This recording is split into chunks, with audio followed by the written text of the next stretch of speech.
Let me just say, let me just say,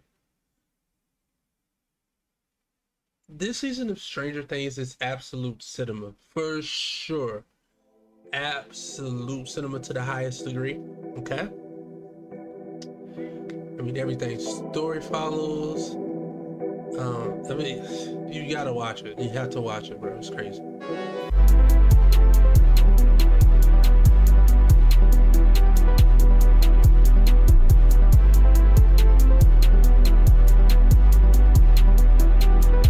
We got some clips I would like to react to.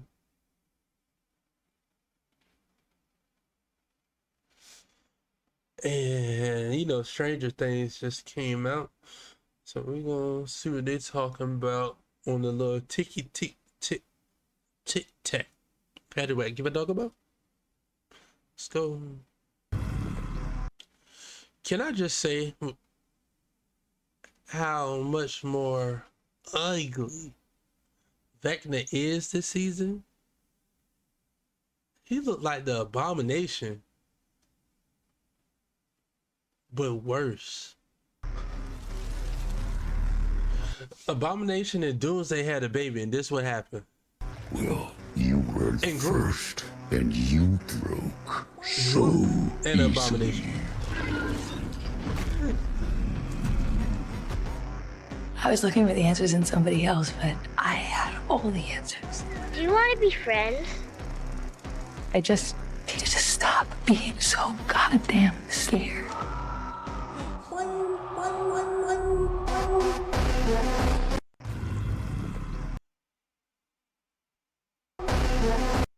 The boy who lived. All this fool need is a wand, and he's off to Hogwarts. I'm telling you.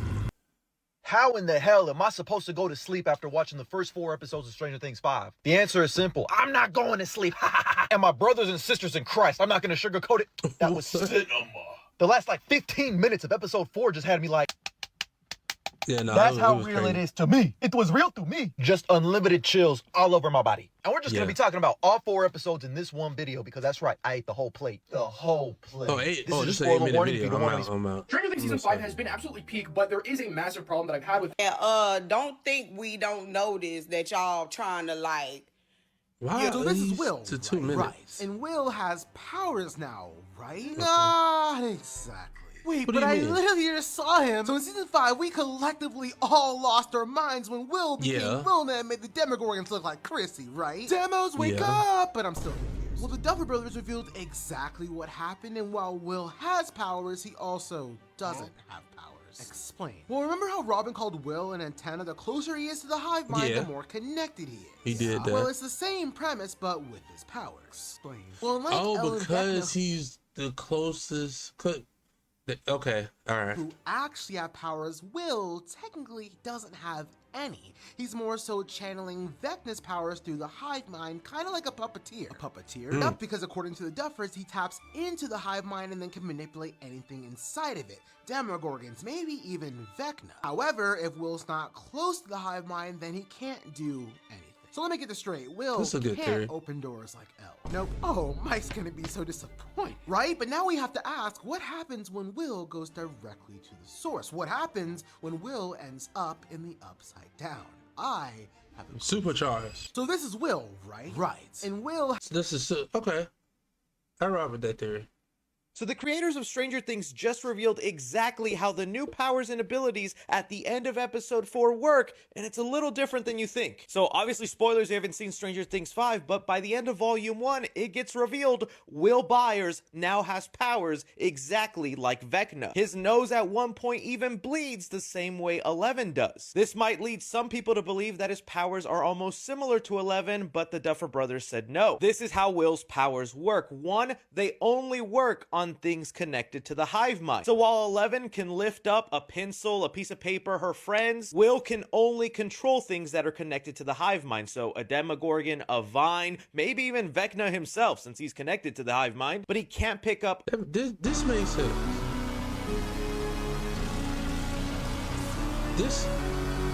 This whole scene was insane, bro. When I tell you I got off my feet watching that, bro.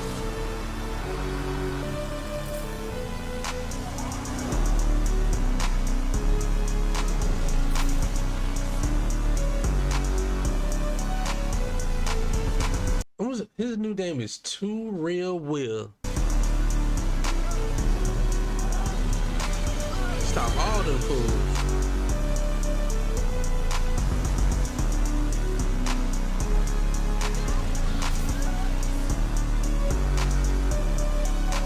Oh. YouTube gonna do what it do, bro. I had to dispute it. I was cross fingers, they leave me alone. Why has nobody talked about this scene? Henry gave Holly Wheeler the ability to listen to her favorite music. Now, why is that so important? Well, if you remember, that's literally the only reason why Max was able to escape, because she was listening to her favorite song, Running Up That Hill. And I find that really weird, because why would he give her a key to find a way out? We also know that Max is there stuck with Holly as well. They're both hiding out in the cave where we know that Henry won't go into because he has some sort of fear of the cave. What's the cave, though? What's the connection, I wonder? Oops. Why has nobody talked about this scene? Henry gave Holly Wheeler the ability to listen to her favorite music. Now, why would he give her a key to find a way out? We also know that Max is there stuck with Holly as well. They're both hiding out in the cave where we know that Henry won't go into because he has some sort of fear of the cave. Could it be a trick to lure them out from the cave to finally be able to get them? Or could there be a part of Henry that is still good and not evil, because we have heard that Vecna is a misunderstood villain? Other than like Michael Myers that is purely simply evil, most villains have some sort of origin story that has turned them into the villain that they are. And we know that Henry was face to face with the Mind Flayer at one point, and a lot of people think that the Mind Flayer is the one running everything, running the show, and controlling Henry as well. And that scene looks very similar to this scene of Will being possessed by the Mind Flayer, and it really brings me to think, Will wasn't very accepting of the Mind Flayer. What makes us think that Henry was too? And then something else to throw into this, Holly is dressed up as Holly the Heroic, who is supposed to be able to travel through dimensions. Which reminds me of this, and this picture that Will drew. And there's an episode called Escape from Camazotz where we can kind of assume that Max and Holly are going to be trying to escape from all this. Now, was Henry a good guy, or is he 100% a bad guy? We about to find out. Why is that even a question? He's definitely bad. Come on, dog.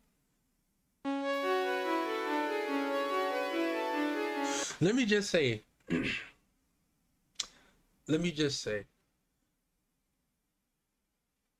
this season of Stranger Things is absolute cinema, for sure. Absolute cinema to the highest degree, okay? I mean, everything story follows. I mean, you gotta watch it. You have to watch it, bro. It's crazy. Look at this. Okay. I was looking for the answers in somebody else, but I had all the answers. Turn it up.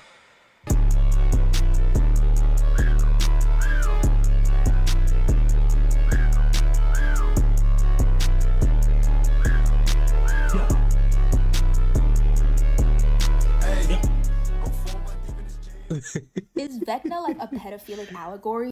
I say this so. Hey, yo. Oh, man. Oh, man. What else? What else we got here? I don't want to keep looking at the same scene. You know what I mean? I can cool it down a little bit, baby, but we gotta get your body temp back up. No. What? He likes it cold.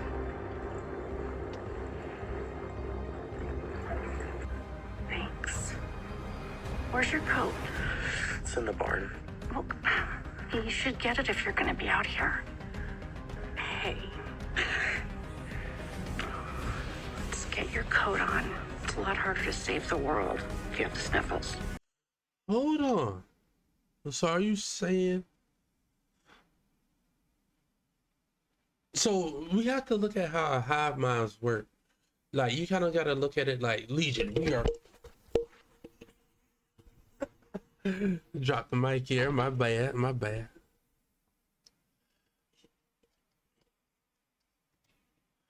But as I was saying, You have to look at it kind of like Legion. We are Legion. We are many. Blah blah blah. So with that being said, right? When you think of the hive mind, think of it kind of like, all right, Naruto. All the Naruto fans, Akatsuki, Pain. Y'all know where I'm going with this. Everybody sees and hears and relays information. Everybody is connected. Like Pain. So, however many versions of Pain was it that was fighting a Jiraiya? That's why. RP. Touch it. Dang, that made me lose train of thought. But you get what I'm saying. The hive mind, so they see everything. That's why he said that he likes it cold and everything like that. But this is very peculiar. Very peculiar, I must say. 11. My issue with Stranger Things season 5 isn't the actors or actresses or even how bad they are acting in the show. I don't think the acting is as bad as everyone's making it seem. My issue with season 5 is the plot, and more specifically how bad they are at setting it up. I'm going to be talking. I don't think the acting was bad though. What about spoilers? So if you haven't seen it, first off, what are you waiting for? But this is your warning. Now, I like a good story, but more importantly, I like a good story that flows. So you're telling me this little girl, Holly, was telling you that she's seeing an imaginary person, and this imaginary person is trying to protect her from monsters, and she's telling her whole family this. Everybody knows this. You're telling me after 4 seasons of y'all fighting Demogorgons, trying to look for Vecna, y'all have went into this imaginary upside down world. Y'all have met a person who literally has telekinesis powers. You're just going to tell her imaginary people aren't real. And then this whole time, the mom knew this imaginary Mr. What's-its name was Henry? And then... Yeah, that was kind of bad, but you know, like you try to play it off like, oh, they're just kids, blah, blah, blah, blah, blah, blah. But the fact that Henry was talking to these fools, I think Will goes, oh, if I would have known sooner, we could have helped her. She was telling you. And I think this leads to why people are saying the acting is bad, because you get this scene with Mike and Holly where Mike is explaining that monsters aren't real while they're actively about to go on a crawl to fight a monster. We just had 4 seasons of y'all fighting monsters. You couldn't write anything better to incorporate Holly into the story? The next one, Delightful Derek's family. Y'all just went through this whole plot setup of how y'all need to blindfold these kids and take them to a different location where the Demogorgons not going to know. So you give them sleeping pills and then you transport them to this location, and you have nobody watching this family to make sure nobody is getting up. And you're telling me when they have the Demogorgon running away to find his location, Delightful Derek wakes up and nobody's watching him? This is the worst part. I can excuse everything else. Y'all tie his hands up near his freaking face, so when he wakes up, the first thing that he's gonna do is take off the freaking pillowcase y'all have over him. Now, I can excuse a lot of things in shows and movies for plot setup, but common sense is one of those things I just cannot excuse. Why didn't y'all tie his hands behind his back? Why was that not an option? You tied his hand near his face? Obviously, if somebody's kidnapped with a blindfold over them and they wake up, the first thing they're gonna do is take off the blindfold if they have the ability to, which again leads to more bad acting, because now everyone has to act surprised that he woke up. Why are y'all surprised? Y'all had nobody watching him. He did wake up a little too quick once old girl gave them the pies, and he ate like 2 or 3 of them. And the last thing, because this video is getting too long, when they're in a tunnel trying to create an escape route for the children, he goes past the ceiling and he hears a clank with his shovel. He continues to keep hitting that thing and keep going clank, clank, clank, instead of just doing the wall, which eventually leads to the water scene. We eventually end up getting you looking for Mr. What's-it? That's my main problem. It's like the writing is terrible. Like, y'all could have made... I don't think so. It's an opinion. It's an opinion. I don't think so. I think the writing and the stuff was good, but it was. But I do wonder how DS Derek woke up that fast. That was kind of crazy. But yeah.